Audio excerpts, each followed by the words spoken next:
What's up, guys? I'm back with another Borderlands the pre-sequel video for you today. But the thing about this video is, it is sorta a spoiler. Now, if you have not beat the main campaign, if you have not beaten the entirety of the first playthrough, I recommend popping this video in your watch later list and just coming back when you do, because I don't want to spoil anything for you. See how that rhymed? Now, this video is about a raid boss. I guess it's technically a raid boss. Basically, you know, it has like the raid boss qualities. You go and you put like your moonstones here. It is designed for like 4 people to put their moonstones there, so I do end up spending a lot of moonstones. But the thing is, moonstones aren't hard to come by, especially if you farm Gyra, whatever his name is. But yeah, basically it's the final boss of the game. This raid boss is the final boss of the game. You get this mission from the Concordia bounty board after you beat the game, and it's level 28, and you get some SMG for it that you'll see at the end of the video. But this raid boss, it's technically a raid boss. It is the Invincible Sentinel. It's basically just the final boss and everything, all of his phases, just a little bit more difficult. He has more health. I guess he hits harder, I don't know, I can't really tell because I am 2 levels over leveled. The me farming I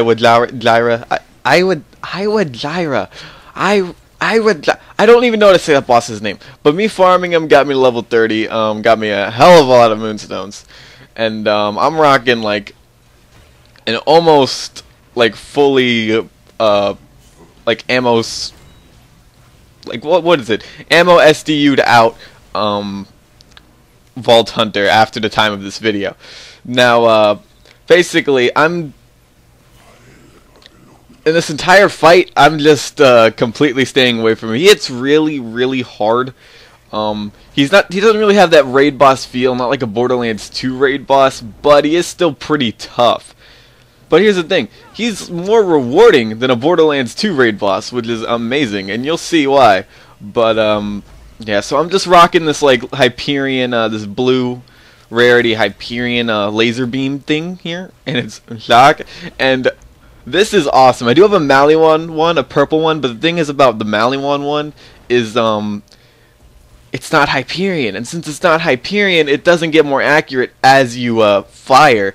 That's why I would love like a purple rarity, one of these Hyperion lasers, the beam one, preferably, because the recoil, it doesn't get like tons of recoil and doesn't like wobble around like after you fire it for a little. No, it gets more accurate and more accurate. I know if you're Nihla, you don't have that problem. If you're playing as Nihla, there's apparently a skill where it completely negates all the laser recoil, which is amazing. And I'm glad Nihla is going to be my second character because I would love to try that out. Would also love to try out the two doppelganger pistols on her, but technically all you need is one. But whatever, that's not what we're talking about. So yeah, he has all of his phases. I think here, since he is shock element, he sort of resists my shock damage to his shield. So I think it takes me a second to figure that out. Is he shock or is he cryo right now? I can't even tell.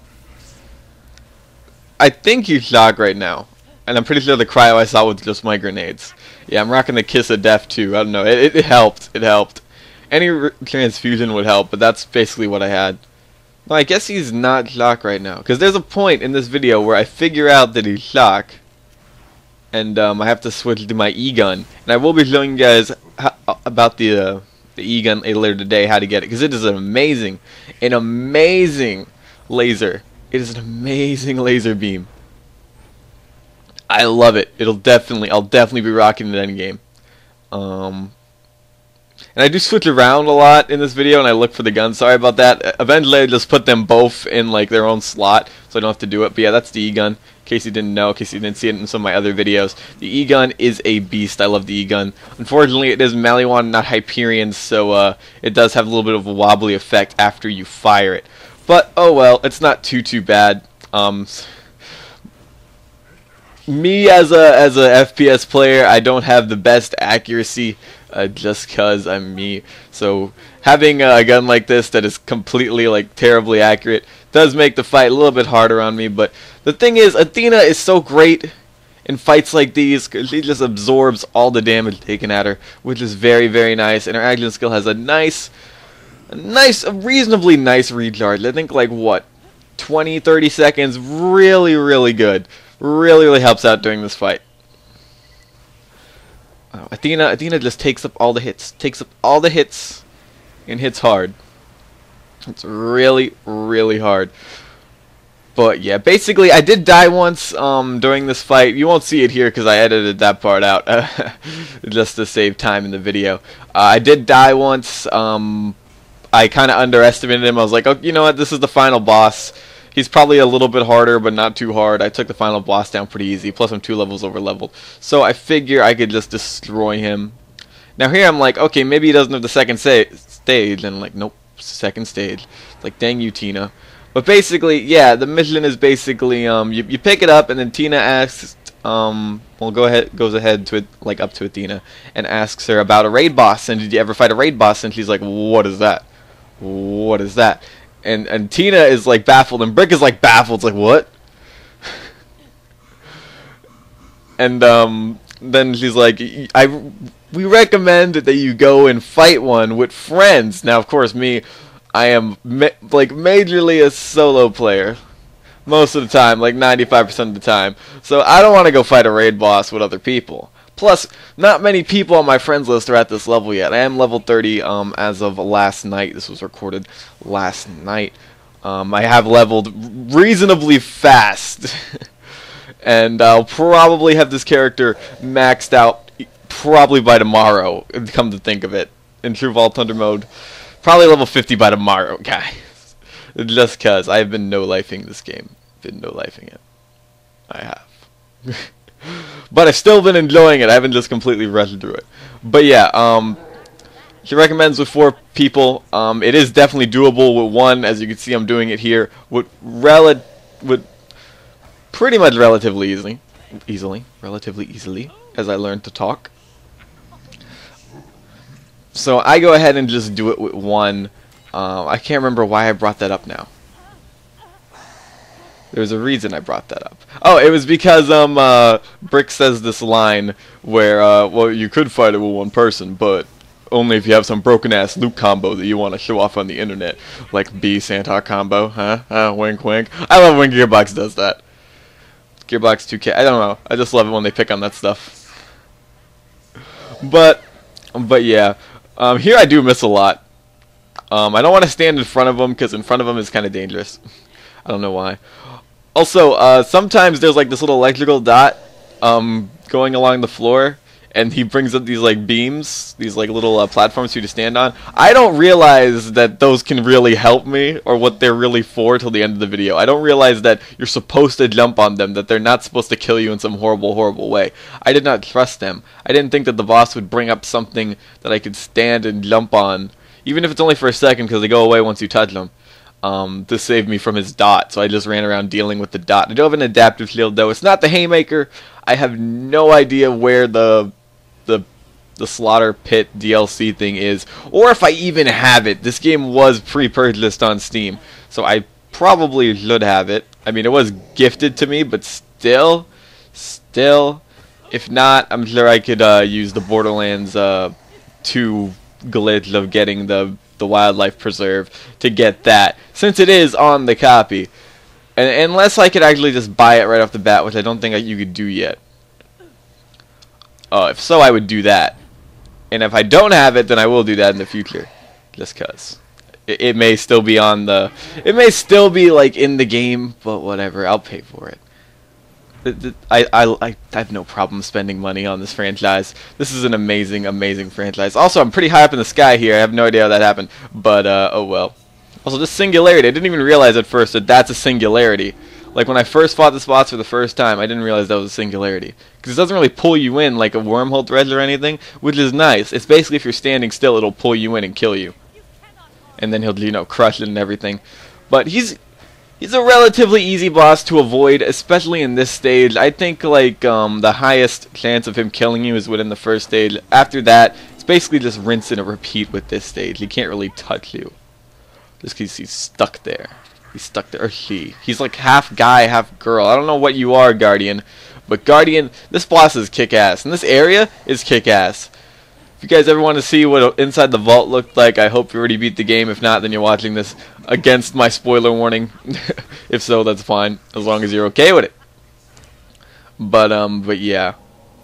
Oh, here it is. Here's where I figure out that this enemy resists shock, because he is like hitting me with all the shock stuff. So that's why I'm using the E-gun on him instead of my Hyperion laser, my blue rarity, It did good for me though.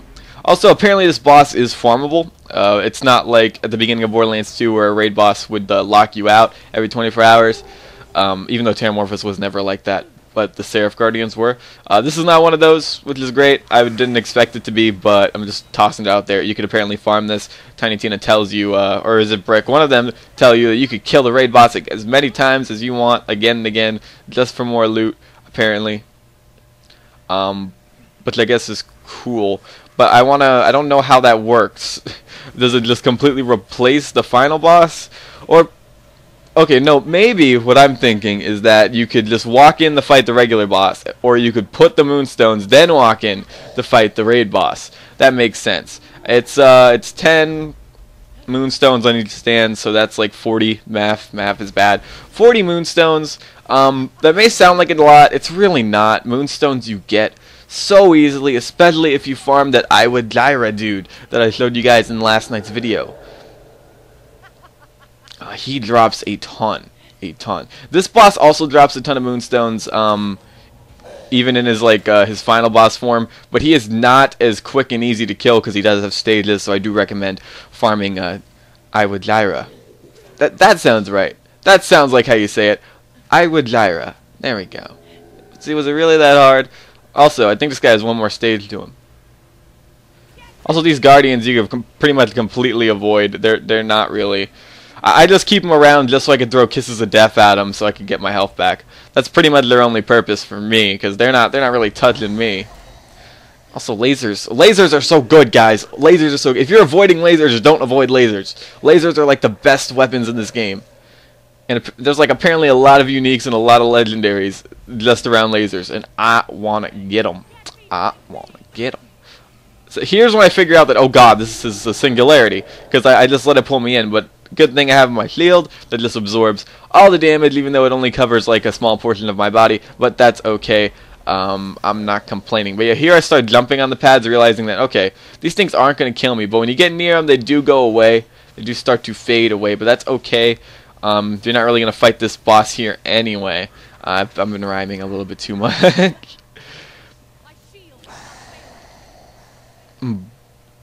But yeah, don't really have too much more to tell you about this boss. I mean, basically, as Athena, I probably have an easier time with it. As the other three characters, I'm sure you could still manage. He is not raid boss tier, even though he is an invincible.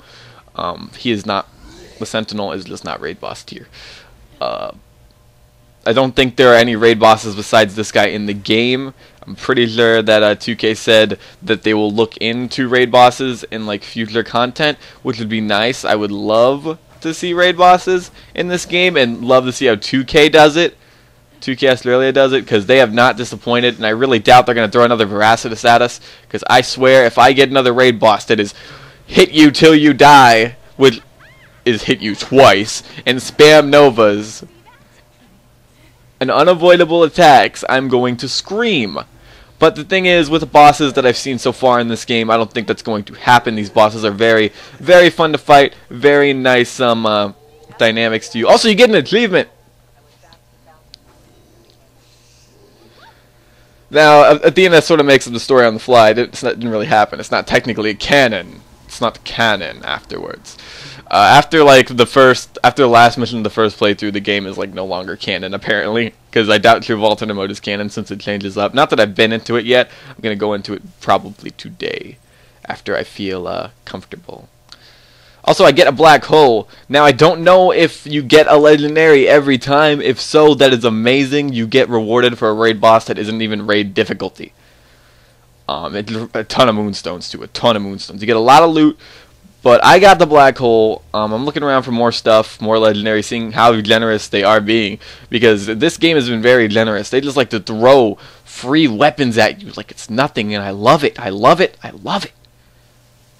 Yeah, pick up the black hole. Very happy to get the black hole. Black hole was one of my favorite shields in Borderlands 2. I'd use it on my Mechromancer a decent amount. That was before the antagonist came out, though. Will the antagonist make a return into this game? I don't know. There are no Seraphs. I don't even think Seraphs existed back then, even though they could fit pretty well because there are the Seraph Guardians and stuff. And I don't know. I think it'd be nice. No Seraph crystals or anything, though. Probably that's just tedious. But yeah. Anyway, I think it's rewarding just because I got that legendary. Again, I've only fought him once. I haven't gone and farmed him once. I beat him once. I was kind of done for the night. But I will probably kill him again later. And just to see if he drops a legendary every time, or has a high chance of doing so. If so, that is great. This is definitely rewarding. You get like a legendary for a fight that's not even too hard. Now, if you come at him over leveled and just like spam farm him, I don't really recommend that, because if you're like level 40 coming at him to get level 30 gear or 28 gear, you're not really gonna be happy, are you? But that's pretty obvious. Anyway, though, I'm gonna run back here to Concordia. I'm going to turn in the mission, and you guys are gonna see the SMG you get for this. Also, I'm showing off the black hole here. The black hole. Happy to see ya. Love ya. Welcome back in all your entirety. You're one of the legendaries that made it back that was not altered in any form of way. At least I think so. I think it's completely the same.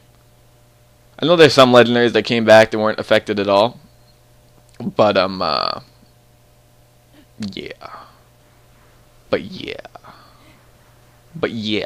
Yeah. Also, I'm going the wrong way. But there are a good amount of legendaries like the conference call, the bit, and the herald that were changed, renamed, and kind of like re-altered, and kind of made worse, I'd like to say. The Fragnum seems like it's not going to be as powerful as the herald, obviously, because it has the multiplier and stuff. It doesn't shoot the same way. The Femme Fatale, I'm going to safely assume that's just as strong as the bitch. And the conference call does not have what made the conference call special, since the bullets apparently go to the left, according to my buddy Killer6's video. If you're not subscribed to Killer6, you should probably do so. I'd highly recommend it. But yeah, I go ahead and butt stomp, and I get this. The Frostfire. Now, I was going to go ahead and make a video of the Frostfire itself. I probably still will. But basically, it's the Tulane with Cryo. It freezes you. You run really slow. And I believe you still take the bonus damage. Even though, is Cryo only critical bonus damage, or is it bonus damage in general? I don't know. If you guys could clear that up for me, that'd be great. I know for a fact it boosts critical. I know for a fact. But anyway, guys, hope you enjoyed. Thanks. I want to thank y'all for watching. I very much appreciate it. I'm going to see you guys later. Bye.